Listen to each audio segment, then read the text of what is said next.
ஏனென்றால் நான் உண்மையிலே ஒரு அரசியல்வாதியாக, ஒரு கலைஞனாக, ஒரு சிந்திப்பவனாக நினைத்து பார்க்கிறேன். ஒரு சிந்திப்பவனாக, ஒரு கலை இலக்கியவாதியாக நான் அறத்தைத்தான் உயர்த்தி பிடிப்பேன். ஆனால் ஒரு அரசியல்வாதியாக நிச்சயமாக என்னால் அறத்தை உயர்த்தி பிடிக்க முடியாத ஒரு சர்வதேச சூழல் தான் இன்று இருக்கிறது என்பதை நாங்கள் பார்க்க வேண்டும். அது தந்திரோபாயத்தினுடைய அடிப்படையில் தான் நாங்கள் இந்த விஷயங்களை அணுக வேண்டும். இப்படி நீங்கள் யோசித்து பாருங்கள். நாங்கள் பாலஸ்தீன விடுதலையை பற்றி பேசிக் கொண்டிருக்கிறோம், பாலஸ்தீன மக்களுக்கான உரிமையை பேசிக் கொண்டிருக்கிறோம். ஆனால் எகிப்திலே இந்த கிளர்ச்சி எழுந்த போது முபாரக்குக்கு ஆதரவு தெரிவித்த மிக முக்கியமான ஆட்சியாளர் பாலஸ்தீனத்தினுடைய ஆட்சியாளர். அதுபோல நாங்கள் கியூபா விடுதலையை பற்றி பேசிக் கொண்டிருக்கிறோம். பாடிஸ்டாவுக்கு எதிராக எழுந்த கியூபா விடுதலையை, அதனுடைய தார்மீக அம்சங்களை பேசிக் கொண்டிருக்கிறோம். ஆனால் இனக்கொலை நடந்தபோது மிகப்பெரிய பிரச்சனையாக ஐநா மனித உரிமை கவுன்சிலே வந்தபோது இந்த பிரச்சனையை முன்னாடி நின்று அந்த இனக்கொலை அரசுக்கு ஆதரவாக இருந்தது கியூபா. சின்ன தகவல் ஜமுனா. அதே போல மஹிந்த ராஜபக்சவுக்கும் ஆதரவு தெரிவித்து அண்மையிலே இந்த ஐநா அறிக்கை வெளியிட்டதன் பின்பு உள்நாட்டு விஜயத்திலே விடயங்களிலே ஐநா தலையிடுவது தவறு என்று பாலஸ்தீன தெரிவித்திருந்தது. ஏனென்றால் மஹிந்த ராஜபக்ஷ இந்த அறம் என்பது என்ன, விடுதலை என்பது என்ன, அதாவது இடதுசாரி பகுப்பாய்வு என்பது என்ன, மிக முக்கியமான கேள்விகளாக இருக்கிறது. அதாவது இன்னொரு நாங்கள் மிக நிச்சயமாக தெரிந்து கொள்ள வேண்டும். ஒரு காலத்திலே ஒடுக்கப்பட்ட மக்களினுடைய சார்பாக ஆயுத ரீதியல், ஒரு சர்வதேச நிறுவனங்களின் ரீதியல் இந்த ஒரு அரசுகள் தலையிட்டன. சோவியத் யூனியன் தலையிட்டது, சீனா தலையிட்டது, கியூபா தலையிட்டது. கியூபா அங்கோலாவிலே படையணிப்பு அந்த விடுதலையை காப்பாற்றியது. வியட்நாமிலே சோவியத் யூனியனும் சீனாவும் படையணிப்பு அந்த விடுதலையை பாதுகாத்தது.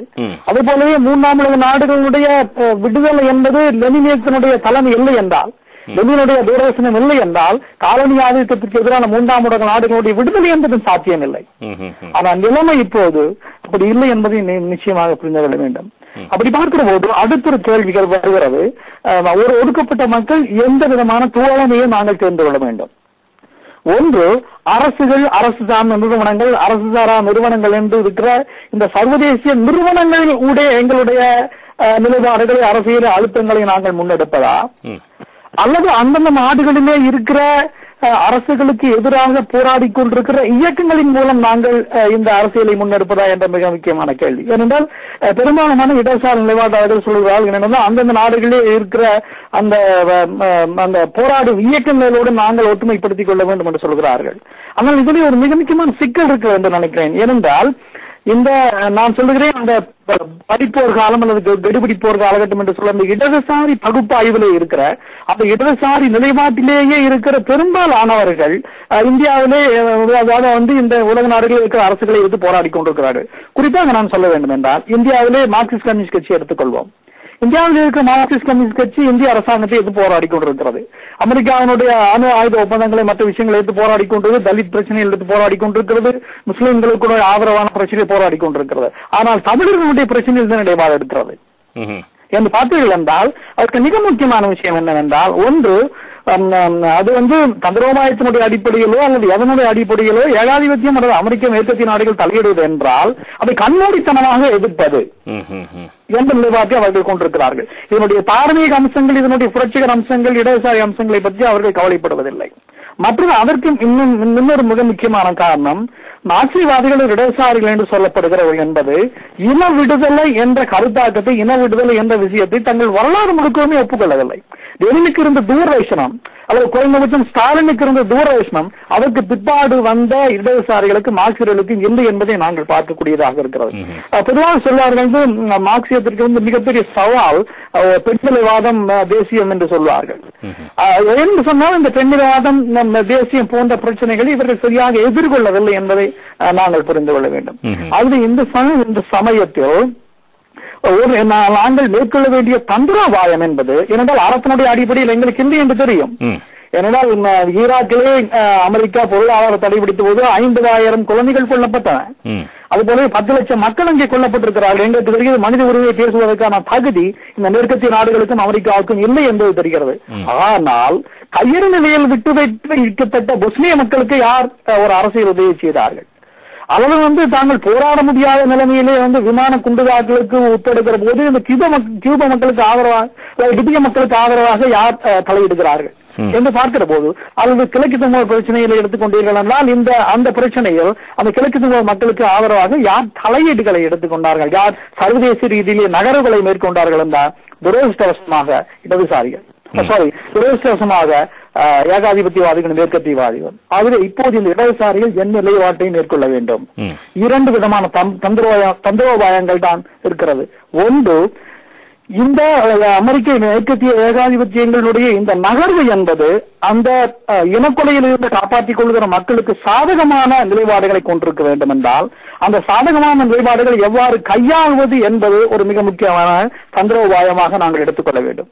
அடுத்ததாக, எல்லா விதமான இடதுசாரிகளோடும், ஒரு நாட்டில் இருக்கிற எல்லா விதமான இடதுசாரிகளோடும் போராடும் சக்திகளோடும் உறவு என்பது அல்லது உடன்பாடு கொள்வது என்பது சாத்தியமில்லை. குறிப்பாக தமிழகத்திலே எடுத்துக்கொண்டீர்கள் என்றால், அல்லது இந்தியாவிலே எடுத்துக்கொண்டீர்கள் என்றால், இந்திய கம்யூனிஸ்ட் கட்சியை தவிர இடதுசாரிகள் அல்லது மார்க்சிஸ்டுகள் என்று சொல்கிறவர்கள் தமிழீழ பிரச்சனையோ அல்லது தமிழர்களுடைய இன பிரச்சனையோ இனக்கொலை பிரச்சனையோ ஒரு மிக முக்கியமான விஷயமாக அவர்கள் எடுத்துக்கொள்ள மாட்டார்கள். பல்வேறு விதயங்களில் இது மாதிரியான இயக்கங்களில் ஒன்றிணைந்து செயல்படுவதற்கு அவர்கள் நிறைய தேக்கத்தையே வெளிப்படுத்துவார்கள். ஆகவே இப்போது இருக்கிற பிரச்சனை என்னவென்றால், எங்களுக்கு சார்பாக இந்த அரசு எதிர்த்து போராடுகிற இயக்கங்கள் எந்த இயக்கங்கள் இருக்கிறதோ அந்த இயக்கங்களோடு சேர்ந்து சேருவதுதான் சாத்தியம். ஆனா மரபான பார்வையை கொண்டிருக்கிற மார்க்சிஸ்ட் இயக்கங்களோடு இந்த இயக்கங்களை முன்னெடுப்பது என்று சாத்தியமில்லை. அவர்களோடு நேரத்தை செலவிட்டுக் கொண்டிருப்பதும் விரயம் என்றுதான் நான் நினைக்கிறேன். அது இப்படி பார்க்கிற போது, இந்த சர்வதேச அரசியல் பற்றி எந்த நிலைப்பாட்டோடு பார்க்கிற போது, இது அரசியல் இந்த நிபுணர்களுடைய அறிக்கை ஒரு தாக்கத்தை நிச்சயமாக உருவாக்கி இருக்கிறது. ஏன்னாலும் இலங்கை அரசாங்கத்தினுடைய அரசாளர்கள் முழுக்க பதட்டத்தில் இருக்கிறார்கள் என்ற விஷயத்தை நாங்கள் பார்க்கக்கூடியதாக இருக்கிறது. கையெழுத்து வேட்டையாடுகிறார்கள். மேதின ஊர்வலம் என்பது என்ன? மேதின ஊர்வலம் உலகத்தினுடைய ஒடுக்கப்பட்ட மக்களுடைய, பாட்டாளி மக்களுடைய ரத்த வெள்ளத்திலே கிளந்தெழுந்த ஒரு செங்கொடியை தூக்கி நிறுத்தின ஒரு புரட்சிகரமான சின்னம் அந்த நாளை ஒரு இனக்கொலைக்கு ஆதரவாக மாற்றக்கூடிய நிலைமை அங்கு இருக்கிறது என்றால், அங்கே இருக்கிற வாசுதேவ நாணயக்காராவை பற்றி நான் என்ன சொல்ல முடியும்? யோசிச்சு பாருங்க. என்றால் நெஞ்சிலே ஒருபுறம் கொதிப்பாக இருக்கிறது, ஒருபுறம் அருவருப்பாக இருக்கிறது. இதுதான் இன்றைய அரசியலாக இருக்கிறது. ஆகவே தாக்கம் என்பது நிச்சயமாக தாக்கம் இருக்கிறது. தமிழக மக்கள் மத்தியில் ஒரு மிகப்பெரிய ஒரு புத்துணர்வு எழுச்சியை இதை வைத்து மஹிந்த ராஜபக்சேவனுடைய இனக்கொலை விஷயத்தை உலகம் முழுவதும் கொண்டு செல்ல முடியும் என்கிற ஒரு தாக்கம் எல்லா இடங்களிலும் இருக்கிறது. தமிழகத்திலும் இருக்கிறது, இங்கே இருக்கிற எல்லா இடங்களிலும் இருக்கிறது. ஆனால் இந்த சாத்தியமான செயல்பாடுகள், அதாவது என்னுடைய விளைவுகள் என்னவாக இருக்கும் என்று வருகிற போது, சாத்தியமான செயல்பாடுகள் என்று பார்க்கிற போது, இந்த சாத்தியமான அந்த ஒற்றுமையை குலைப்பதற்கான எல்லா விதமான நிலைப்பாடுகளையும் இலங்கை அரசாங்கம் மேற்கொள்ளும். இந்திரன் அவர்கள் சொன்னவாணி வரலாறு முழுக்கவுமே இலங்கை அரசாங்கம் இதை செய்து வந்திருக்கிறது. குறிப்பாக இப்ப மிகச்சமீபத்தில் ஒரு அனுபவத்தை நான் சொல்ல வேண்டாம்னா, தமிழக மீனவனுடைய பிரச்சனை எடுத்துக்கொள்ளுங்கள்.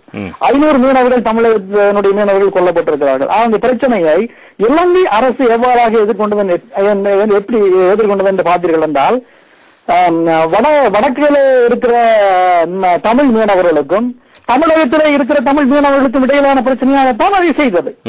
இரண்டாம் அந்த பிரச்சனையை டீல் செய்தவராக உங்களுக்கு டக்ளஸ் தேவானந்தா இருந்தார்.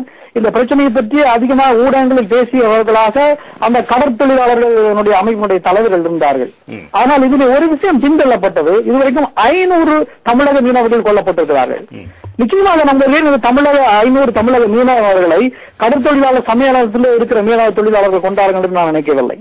அதுபோல வடக்கிலே இருக்கிற தமிழக மீனவர்கள் தமிழக மீனவர்கள் தமிழக மீனவர்களை கொண்டார்கள் என்று நான் நினைக்கவில்லை. ஆனால் இந்த 500 கொல்லப்பட்ட இந்த தமிழக மீனவர்களுடைய பிரச்சனை என்பது பின்தள்ளப்பட்டது.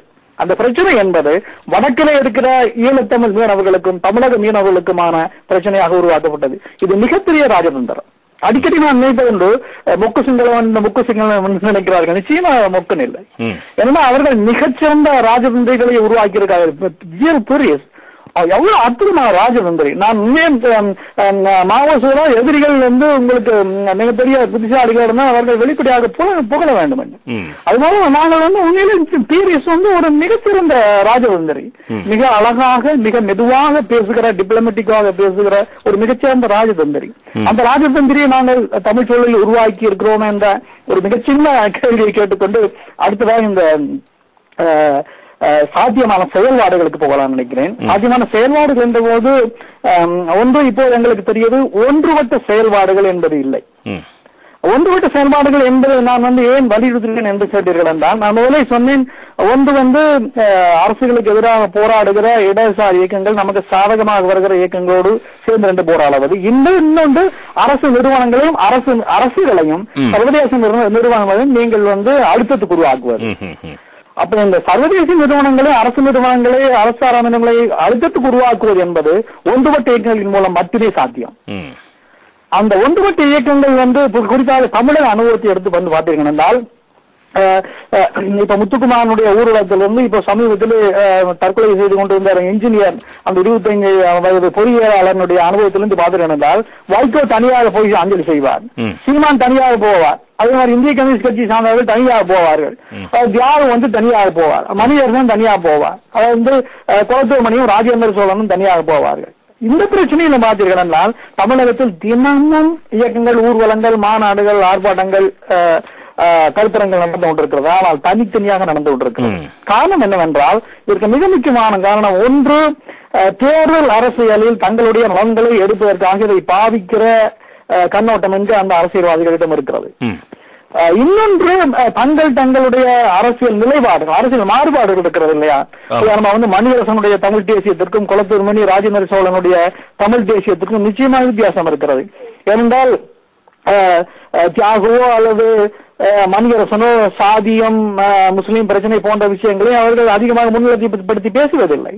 ஆனால் இப்போது இடதுசாரி அரசியல் என்பது முஸ்லீம் மக்களுடைய உரிமைகளை சேர்த்துக் கொண்டதாக அல்லது சாதிய பிரச்சனையை பற்றி கடுமையான கண்ணோட்டம் உள்ளதாகத்தான் இடதுசாரி அரசியல் இருக்க முடியும்.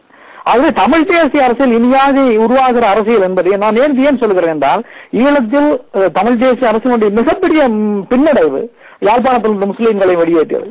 அதே போலவே சாதிய பிரச்சனை மிக கடுமையாக அவர்கள் எதிர்கொள்ளாது என்று நான் நினைக்கிறேன். மற்றும் இந்த பிரச்சனை தமிழ்நாட்டில் ஒரு மிகப்பெரிய பிரச்சனையாக இருக்கிறது. ஆகவே இந்த பிரச்சனையை உட்கொண்ட ஒரு அரசியல் தான் இடதுசாரி தமிழ் தேசிய அரசியலாக உருவாக முடியும். ஆகவே இது எல்லாம் ஒற்றுமைக்கான தடையாக இருக்கிறது. ஆனாலும் கூட, இந்த தடைகள் இருந்தாலும் கூட ஒரு குறைந்தபட்ச அடிப்படையில், ஏனென்றால் இப்போது எங்களுக்கு மிக முக்கியமான விஷயம், எல்லோருமே இந்த அறிக்கையை வரவேற்கிறார்கள், எல்லோருமே ஏதோ ஒன்று செய்யணும் என்று நினைக்கிறார்கள். ஆனால் இந்த அழுத்தம் என்பது ஒற்றுமைப்பட்ட ஒரு வெகுமக்கள் திரள் அரசியலாக, ஏனென்றால் வெகுமக்கள் திரள் அரசியல் நான் முக்கியமாக வலியுறுத்துவது காரணம், இப்ப அரபு நாடுகளுடைய அனுபவங்கள் எடுத்து பார்த்தீர்கள், மிகப்பெரிய மாற்றங்களை அந்த நாடுகளை உருவாக்கி இருக்கிறது. ஆகவே அம்மாதிரியான வெகுமக்கள் திரள் அரசியலை உருவாகுவதற்கு ஒற்றுமை பட வேண்டும். அதன் மூலம்தான் தமிழக அரசுக்கு அவர்கள் நெருக்கதல் கொடுக்க முடியும். தமிழக அரசுக்கு நெருக்கதல் கொடுப்பதன் மூலம்தான் இந்திய அரசுக்கு அவர்கள் நெருக்கதல் கொடுக்க முடியும். இந்திய அரசுக்கு நெருக்கதல் கொடுக்க முடியும் மூலம்தான் அவர்கள் சர்வதேச அமைப்புகளுக்கு நெருக்கதல் கொடுக்க முடியும். அது இங்கே ஒரு மிக முக்கியமான ஒரு அனுபவத்தை உங்களோடு பகிர்ந்து கொள்ள விரும்புகிறேன். ஒன்று, எகிப்து அல்ல இந்த துனிசியா மற்ற இந்த அரபு நாடுகளில் நடந்த போராட்டங்களிலிருந்து கற்றுக்கொள்ள வேண்டிய ஒரு மிக முக்கியமான அனுபவம் என்னவென்றால், இந்த போராட்டங்களில் இடதுசாரிகள் பங்கு பெற்றிருக்கிறார்கள், இஸ்லாமியவாதிகள் பங்கு பெற்றிருக்கிறார்கள், ஏற்கனவே இருந்த தடை செய்யப்பட்ட கட்சிகள், நிறுவனமான கட்சிகள் பங்கு பெற்றிருக்கிறார்கள். ஆனால் இந்த எழுச்சியை தூண்டியவர்கள், இந்த எழுச்சிக்கு உடனடியான உந்துதலாக இருந்தவர்கள் நீங்கள் பார்த்தீர்கள். எகிப்தை எடுத்துக்கொண்டீர்கள் என்றால் April 6 மூவ்மெண்ட் என்று சொல்வார்கள், January 25 மூவ்மெண்ட் என்று சொல்வார்கள். இதெல்லாம் இளைஞர்களுடைய இயக்கம். இந்த இளைஞர்களுடைய இயக்கம் எந்த கருத்தியலினாலும் வழிநடத்தப்படாத இயக்கம். ஆகவே இப்படியான ஒரு சிவில் ஆர்கனைசேஷன், ஒரு சிவில் சொசைட்டி சார்ந்த ஒரு அமைப்பு அந்த அழுத்தத்தை அரசியல் கட்சிகளுக்கு உருவாக்க முடியும். ஆகவே இந்த விதமான ஒரு செயல்பாட்டை தமிழகத்தில் இருக்கிறவர்கள் எடுக்க வேண்டும். இந்த அமைப்பு என்பது அரசியல் கட்சிகளுக்கு வெளியிலான இந்த போராட்ட அமைப்பு என்பது, அழுத்த அமைப்பு என்பது இவ்வாறாக உருவாக முடியும் என்று நினைக்கிறேன். ஒன்று, எழுத்தாளர்கள், கலைஞர்கள், தொழில்நுட்பவியலாளர்கள், கல்வியலாளர்கள், ஊடகவியலாளர்கள் இவர்கள் எல்லாம் சேர்ந்து இவர்கள் தான் இந்த பிரச்சனையை பற்றி மிக உக்கிரமாக உணர்ந்திருக்கிறவர்களாக இருக்கிறார்கள். ஆகவே இவர்கள் எல்லாம் சேர்ந்து ஒரு கூட்டறிக்கை அல்லது செயல்பாடுகளை மேற்கொள்வதன் மூலம் கட்சிகளினிடையே அல்லது இயக்கங்களினிடையே ஒரு ஒற்றுமையை தூண்டுவதற்கான ஒரு அழுத்தத்தை கொடுக்க முடியும் என்று நான் நினைக்கிறேன். நான்